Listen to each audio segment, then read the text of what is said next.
आर्यमन के जीवन की सबसे बड़ी त्रासदी उसके अंकल की मौत थी। हादसे की रात खून से लथपथ कदमों से भागते हुए वो पहुंचा उस अनजान बस स्टैंड पर जहां उसकी मुलाकात हुई सांची से। बारिश की बूंदों में भीगा हुआ वो चेहरा, मासूम आंखें और एक अजीब सी खामोशी। पीछा करती गाड़ियों से बचने के लिए आर्यमन ने सांची को अपने आगोश में ले लिया, और वो किस जिसने उनकी तकदीरें हमेशा के लिए बांध दी। अगली सुबह सांची का सच सामने आया। मेरा कोई घर नहीं है। और अब कहानी यहीं से आगे बढ़ती है। सड़क पर गाड़ियों का शोर पीछे छूट चुका था। आर्यमन की आंखों में अब भी गुस्सा जल रहा था, लेकिन दिल में एक अजीब सा दर्द भी था। उसने बिना कुछ कहे सांची का हाथ पकड़ा और कार की तरफ ले गया। सांची चुपचाप उसके साथ चली, उसकी आंखें जमीन पर टिकी रहीं। कार में बैठते ही आर्यमन ने गहरी सांस ली। कुछ देर तक सन्नाटा छाया रहा, बस इंजन की आवाज और बारिश की हल्की बूंदें। आर्यमन ने धीरे से कहा, तुम्हें ये सब अकेले नहीं सहना पड़ेगा। सांची ने हैरानी से उसकी ओर देखा, जैसे पूछना चाहती हो, क्यों, तुम्हें क्या फर्क पड़ता है? पर उसके होठों से आवाज नहीं निकली। कुछ ही देर में कार उस आलीशान महल जैसे घर के सामने रुकी। आर्यमन ने दरवाजा खोला और बिना कुछ समझाए उसे अंदर ले गया। घर के भीतर की भव्यता देखकर सांची की आंखें फटी रह गईं। सोने की झूमरे, संगमरमर की फर्श और चारों ओर फैली शांति, ये सब मानो किसी और ही दुनिया का हिस्सा था। आर्यमन ने धीमी आवाज में कहा, अब ये तुम्हारा घर है।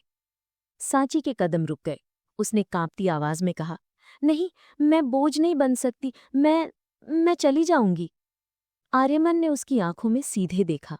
उसकी नजरें सख्त थीं, लेकिन दिल की गहराई में नरमी छिपी थी। बोझ? वो धीरे से मुस्कुराया। मैं बोझ नहीं मानता, मैं सिर्फ वादे निभाता हूं। और मैंने उस रात वादा किया था कि तुम्हें अकेला नहीं छोड़ूंगा। सांची की आंखें भर आईं। वो कुछ कहना चाहती थी, पर शब्द गले में अटक गए।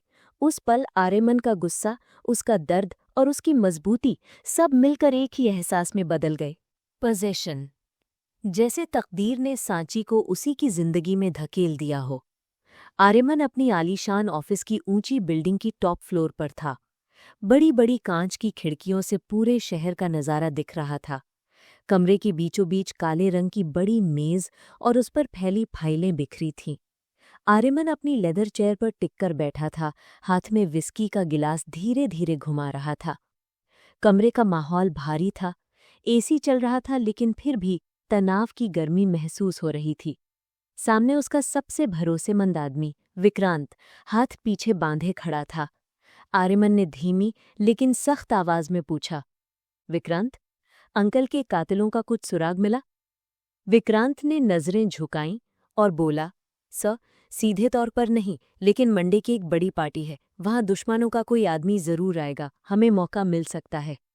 आर्यमन ने मेज पर उंगलियां बजाईं, गहरी सांस ली। ठीक है, तैयारी करो। विक्रांत ने हल्की झिझक के साथ कहा, सर, पार्टी में अकेले जाना ठीक नहीं लगेगा, आपको एक पार्टनर की जरूरत होगी, चाहे को मैं किसी को हायर कर दूं। आर्यमन ने कुछ पल खामोश रहकर गिलास मेज पर रखा। उसकी आंखों में हल्की चमक आई, जैसे कोई ख्याल आया हो। धीरे से मुस्कुराया और बोला, नहीं विक्रांत, इस बार मुझे किसी को हायर करने की जरूरत नहीं। विक्रांत ने हैरानी से पूछा, तो फिर? आर्यमन ने खिड़की से बाहर शहर की रोशनी को देखते हुए ठंडी आवाज में कहा, मेरे पास पहले से कोई है। विक्रांत ने सिर हिलाया और बोला, ओके सर। वो मुड़कर बाहर चला गया। कमरे में फिर वही भारी सन्नाटा फैल गया। आर्यमन अपनी कुर्सी पर पीछे सिर टिकाकर आंखें बंद की। मन ही मन बस सांची का चेहरा सामने आने लगा। उसके होंठ, उसकी मासूम आंखें और वो बारिश वाली रात। आर्यमन ने धीरे से बुदबुदाया, सांची, अब तुझे इस दुनिया से बाहर लाना ही होगा। आर्यमन अपनी कुर्सी पर पीछे झुककर खामोशी से छत को देख रहा था। ऑफिस की टेबल पर ढेर सारी फाइलें खुली पड़ी थीं, पर उसकी नज़र उनमें से किसी पर भी नहीं थी। दीवार पर लगी घड़ी की टिक-टिक और बाहर हॉर्न की आवाज़ें कमरे को और भी सूना बना रही थी। उसने धीरे से सांस छोड़ी और बुदबुदाया, प्यार, मुझे नहीं लगता मेरे लिए वो बना है। आर्यमन ने विस्की का गिलास उठाया और एक ही बार में खाली कर दिया। गिलास मेज पर रखते ही उसके जहन में अंकल का चेहरा उभर आया, वही इंसान जिसने उसे हमेशा अकेलेपन से बचाए रखा। अगर अंकल नहीं होते तो ये सब कुछ मेरे लिए बेमानी होता। उसकी आंखें भारी हो गई। पैसा, शोहरत, गाड़ियां, बंगले, सब कुछ था मेरे पास, पर कोई अपना नहीं था, कोई जो सच में मुझे समझे। बस अंकल ही थे जिन्होंने मुझे हमेशा अपने बेटे की तरह पाला। अब वो भी नहीं रहे। आर्यमन में अपनी मुट्ठियां भींच लें, और जिन लोगों ने उनसे मुझे छीना, उन्हें जिंदा नहीं छोड़ूंगा। तभी उसके ख्यालों में साची का चेहरा आया, वो भीगी आंखें, वो खामोशी, वो मासूमियत। आर्यमन के होंठों पर हल्की सी कड़वी मुस्कान आई। न जाने क्यों उस लड़की को देखकर मुझे अपना अतीत याद आता है। मेरे पास सब था, लेकिन प्यार और अपनापन नहीं। और उसके पास शायद कुछ भी नहीं, फिर भी वो चुप है, टूटी हुई है। उसने धीरे से खिड़की की ओर देखा। बाहर शहर रोशनी में नहा रहा था, लेकिन उसके अंदर का अंधेरा और गहरा हो चुका था। नहीं, मैं उससे मोहब्बत नहीं करता। मैं बस नहीं चाहता कि वो वही दर्द झेले जो मैंने झेला है। बस यही फर्क है। आर्यमन ने फिर से चेहरा सख्त किया, कुर्सी पर सीधा बैठा और फाइलें समेटने लगा। उसकी आंखों में वही पुराना संकल्प लौट आया। प्यार का मेरे पास वक्त नहीं है, मुझे तो बस अपने अंकल का बदला लेना है। आर्यमन अपनी ऑफिस चेयर पर झुका हुआ था। सामने लैपटॉप खुला था, स्क्रीन पर कई ग्राफ और रिपोर्ट्स चमक रहे थे। कमरे में हल्की सी डार्क ब्राउन लाइट थी, दीवारों पर महंगे पेंटिंग्स टंगी हुई थी और एसी की ठंडी हवा चारों तरफ फैल रही थी। तभी क्लिक की आवाज आई। दरवाजा खुला और अंदर एक लड़की दाखिल हुई। उसके कदमों की आहट तेज और कॉन्फिडेंट थी। हेलो आर्या, उसने मुस्कुराते हुए कहा। आर्यमन ने नजरें उठाकर देखा। एक लगभग 25 साल की लड़की थी। उसने शॉर्ट ड्रेस पहनी थी जो उसके हाई हील्स के साथ और भी आकर्षक लग रही थी। उसकी आंखों में एक अजीब सी चमक थी, तेज, आत्मविश्वासी और थोड़ी सी चुनौती से भरी हुई। वो बेशक खूबसूरत थी, पर उसकी खूबसूरती से ज्यादा उसका एटीट्यूड बोलता था। वो बिना पूछे सीधे आर्यमन के सामने वाली कुर्सी पर आकर बैठ गई। उसकी चाल और अंदाज में साफ झलक रहा था कि वो किसी चीज की आदत नहीं डालती, न इंतजार की, न इनकार की। आजकल बहुत बिजी रहने लगे हो तुम, उसने पैरों को क्रॉस करते हुए कहा, और उसके होठों पर हल्की सी मुस्कान थी। हाँ, काम थोड़ा ज्यादा है। काम तो सबके पास होता है आर्या, पर थोड़ा वक्त दोस्तों को भी दिया जाता है। वो झुककर बोली, मानो वो उसकी आंखों में झांकना चाहती हो। आर्यमन ने कीबोर्ड पर उंगलियां चलाना जारी रखा। मेनका की मुस्कान हल्की सी खीज में बदल गई, लेकिन उसने तुरंत खुद को संभाला। वो कुर्सी पर पीछे टिक गई और बोली, वैसे मैंने सुना है मंडे को जो पार्टी है उसमें तुम आ रहे हो। आर्यमन ने हल्की सी भौं उठाई, लेकिन नजरें अब भी स्क्रीन से नहीं हटाई। हाँ, तो बस हो गया, हम दोनों साथ चलेंगे, सबको अच्छा भी लगेगा। आखिरकार तुम्हारे साथ मुझे ही तो शोभा देती हूँ, उसने नजाकत से कहा और अपने बाल पीछे किए। अब पहली बार आर्यमन ने लैपटॉप से नजरें हटाई। उसकी नजरें सीधी मेनका पर टिक गई, गहरी और सख्त। नहीं, उसने ठंडे स्वर में कहा, मैं किसी और के साथ जाने वाला हूं। ये सुनते ही मेनका का चेहरा कस कर तन गया। उसकी आंखों में जलन साफ झलक रही थी। होंठ भींच लिए, नाखून धीरे से टेबल पर बजाने लगी, टक टक टक। पर अगले ही पल उसने नकली मुस्कान ओढ़ ली, जैसे कुछ हुआ ही न हो। ओह, किसी और के साथ? उसने सामान्य बनने की कोशिश की। इंटरेस्टिंग। आर्यमन ने दोबारा लैपटॉप की स्क्रीन की ओर ध्यान दिया और फाइल बंद कर दी। उसने घड़े पर नजर डाली और कुर्सी से उठते हुए कहा, मुझे अब निकलना होगा, घर जाना है। मेनका ने गुस्से को निगलते हुए सिर हिलाया, पर उसकी आंखों की आग साफ बता रही थी कि वो आसानी से इसे भूलने वाली नहीं। आर्यमन बिना पीछे देखे दरवाजे की ओर बढ़ गया। उसके हर कदम से मेनका को यही एहसास हो रहा था कि उसकी खूबसूरती और अदा का इस आदमी पर कोई असर नहीं है, और यही बात उसके लिए सबसे बड़ी हार थी। आर्यमन ने लैपटॉप बंद किया और खड़ा हो गया। ऑफिस का दरवाज़ा खोला। बाहर निकलते वक्त उसने सिक्योरिटी को सिर हिलाया। लिफ्ट में खड़े खड़े उसकी आंखें कुछ पल के लिए खाली हो गईं। नीचे आते आते उसे याद आया पार्टी का जिक्र। कार में बैठते ही ड्राइवर ने पूछा, घर चलें सर? आर्यमन ने सिर हिलाया, पर दिमाग कहीं और था। वो मेनका की बातें याद कर रहा था, कैसे उसने साथ चलने की जिद की थी, पर उसके चेहरे पर कोई असर नहीं था, जैसे ये सब बेकार की बातें हों। गाड़ी सड़क पर दौड़ रही थी। बाहर शहर की लाइट्स छिलमिला रही थीं। आर्यमन की नज़र खिड़की से बाहर टिकी रही, लेकिन ख्याल उसके अंदर भटक रहे थे। उसे लगा शायद इस पार्टी में सांची को साथ ले जाए, शायद उसे अच्छा लगेगा, नया माहौल मिलेगा।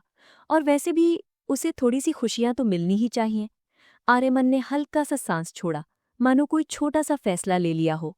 गाड़ी सीधी उसके घर की तरफ बढ़ रही थी। घर के अंदर हल्की रोशनी फैली हुई थी। डाइनिंग टेबल पर साची बैठी थी, उसके सामने सूप का बाउल रखा था। आर्यमन अंदर आया, कोट उतारकर कुर्सी पर बैठ गया। दोनों कुछ देर बिना बोले खाना खाते रहे। चम्मच की हल्की सी खनखनाहट ही कमरे की खामोशी तोड़ रही थी। साची की नजरें बार बार छुपकर आर्यमन पर चली जाती, मगर वो बस अपने खाने में व्यस्त रहा। थोड़ी देर बाद आर्यमन ने चम्मच टेबल पर रखा और सीधे कहा, साची कल एक पार्टी है। साची ने हल्का सा सिर उठाकर उसकी तरफ देखा। तो मेरे साथ चलोगी? साची कुछ पल चुप रही, जैसे समझ ही नहीं पाई। फिर धीरे से बोली, मैं? पर मुझे तो ऐसी जगहों का अनुभव नहीं है। आर्यमन ने उसकी तरफ देखा। आवाज ठंडी थी, लेकिन उसमें अजीब सी ठहराव था। यही तो वजह है कि तुम्हें मेरे साथ चलना चाहिए। साची कुछ पल उसकी आंखों में देखती रही, फिर सिर झुका लिया। आर्यमन ने बिना और कुछ कहे फिर से चम्मच उठाया और सूप पीने लगा। कमरे में फिर वही खामोशी लौट आई, लेकिन अब माहौल थोड़ा अलग था, जैसे कोई नया मोड़ चुपचाप उनके बीच खड़ा हो गया हो। रात गहरी हो चुकी थी। मकान की दीवारें ठंडी सी लग रही थी। डाइनिंग टेबल पर खामोशी से खाना खाने के बाद दोनों अपने अपने कमरों में चले गए थे। आर्यमन हमेशा की तरह सीधे अपने काम और थकान में डूबकर सो गया, लेकिन साची के लिए नींद जैसे बहुत दूर चली गई थी। बिस्तर पर लेटी हुई वो बार बार करवटें बदल रही थी। दिल की धड़कनें तेज थीं। उसके सामने बस एक ही बात बार बार घूम रही थी, कल पार्टी है और मुझे आर्यमन के साथ वहां जाना होगा। उसकी आंखों में हल्की सी चमक भी थी और डर भी, क्योंकि जिंदगी में ये पहली बार होने वाला था। न कभी किसी लड़के ने उसका हाथ थामा था, न कभी किसी लड़के ने उसे किसी पार्टी में चलने का न्योता दिया था, और अब वो भी आर्यमन जैसे आदमी के साथ। साची का मन जैसे अतीत की तरफ खींचने लगा। उसके अंदर से एक आवाज उठी, क्या ये वही पल है जिसकी तलाश मुझे बरसों से थी? धीरे धीरे उसका बचपन उसकी आंखों के सामने खुलने लगा। वो सिर्फ 10 साल की थी जब उसकी माँ ने हमेशा के लिए उसे छोड़ दिया। माँ की मौत ने जैसे साची की मासूम दुनिया को चकनाचूर कर दिया था। माँ के रहते सब कुछ ठीक था, प्यार, सुरक्षा, अपनापन। लेकिन जैसे ही माँ की छाँव हट गई, उसके पिता की आंखों में भी जैसे अपनापन सूख गया। और फिर सौतेली माँ का साया। उस साये ने तो साची की हर सांस को बोझ बना दिया। उस घर में साची के लिए कोई जगह नहीं थी, सिर्फ ताने थे, दर्द था और रोक-टोक थी। वो घर उसके लिए घर नहीं रहा, बल्कि एक कैदखाना बन गया था। लेकिन जब जब उसे मौका मिलता, वो चुपके से घर से निकलकर पास के पार्क चली जाती। वो पार्क ही उसका छोटा सा सपना था, उसकी आज़ादी। एक दिन वहीं पार्क में उसने पहली बार उसे देखा था। एक लड़का, करीब 16 साल का होगा। सूट पहनने की जरूरत नहीं थी, लेकिन उसके व्यक्तित्व में एक अजीब सी शानो शौकत झलकती थी। ऊंची कदकाठी, तीखी नजरें और चेहरे पर ऐसा रौब जैसे दुनिया उसके पैरों के नीचे हो। पर फिर भी उसकी आंखों में अजीब सी तन्हाई थी। वो लड़का अकेला बेंच पर बैठा था। लोग दूर से ही उसे देखते, कुछ तो कानाफूसी भी करते, क्योंकि वो लड़का कोई आम इंसान नहीं था। वो देश के सबसे अमीर परिवारों में से एक का वारिस था। उसका चेहरा अक्सर अखबारों और टीवी की सुर्खियों में छाया रहता। लेकिन साची के लिए वो सब मायने नहीं रखता था। उसे तो बस इतना याद है, वो घंटों तक उस बेंच पर बैठा रहता और साची दूर से उसे देखती रहती। जैसे उसकी खामोशी, उसकी तन्हाई, साची की तन्हाई से मेल खा रही थी। धीरे धीरे ये आदत बन गई। हर संडे वो पार्क जाती और हर संडे उस लड़के को बस दूर से निहारती। बात करने की हिम्मत कभी जुटा नहीं पाई, लेकिन जाने अनजाने उसके दिल ने कब उस लड़के को चाहना शुरू कर दिया, उसे खुद भी पता नहीं चला। समय बीतता गया। साची 10 से 21 की हो गई, लेकिन उसका दिल अब भी उसी पार्क में अटका था। हर संडे वो वहां जाती, सिर्फ ये उम्मीद लेकर कि शायद वो लड़का फिर आए। पर एक दिन वो लड़का अचानक से पार्क आना बंद कर दिया। सप्ताह दर सप्ताह, महीने दर महीने उसकी आंखें उस बेंच को ताकती रहीं, लेकिन वो चेहरा कभी लौटकर नहीं आया। 1 साल यूं ही बीत गया। उसके दिल में बस इंतजार और इंतजार था। फिर वो दिन आया जिसने उसकी जिंदगी बदल दी। घर में रोज की तरह झगड़ा हुआ। सौतेली माँ के ताने, पिता की चुप्पी। साची का दिल टूट चुका था। उसने तय कर लिया, अब और नहीं, अब इस कैद से निकलना ही होगा। उस रात उसने घर छोड़ दिया और ठान लिया कि अब ये जिंदगी खत्म करनी होगी। अंधेरी सड़कों पर भटकते भटकते वो एक टूटा फूटा बस स्टैंड तक पहुंच गई। बारिश हो रही थी, ठंडी हवाओं के बीच वो कांप रही थी, लेकिन उसके मन में बस एक ही ख्याल घूम रहा था, काश उस लड़के से एक बार मिल पाती। और फिर किस्मत ने अपना खेल खेला। वो उसी ख्यालों में डूबी बैठी थी कि अचानक उसके सामने एक परछाई आई। वो हैरान रह गई। वो चेहरा, वही चेहरा था जिसे वो सालों से ढूंढ रही थी। वही लड़का, वही आंखें, वही तन्हाई। उससे पहले कि वो कुछ समझ पाती, वो लड़का उसके सामने झुक आया और बिना कुछ कहे उसके होंठों को अपने होंठों से छू गया। साची के लिए वक्त जैसे थम गया। वो लड़का और कोई नहीं, वो आर्यमन था। किस्मत ने उसे उसी इंसान से मिलवा दिया जिसे वो बरसों से दूर से चाहती थी, जिसे खो चुकी थी, और अब अचानक उसके सामने खड़ा था। यहीं से दोनों की कहानियां जुड़ गईं और साची को अब समझ आने लगा था कि वो लड़का उसके लिए क्यों इतना खास था। वो पार्क वाला लड़का और आज का आर्यमन, असल में दोनों हमेशा से एक ही थे।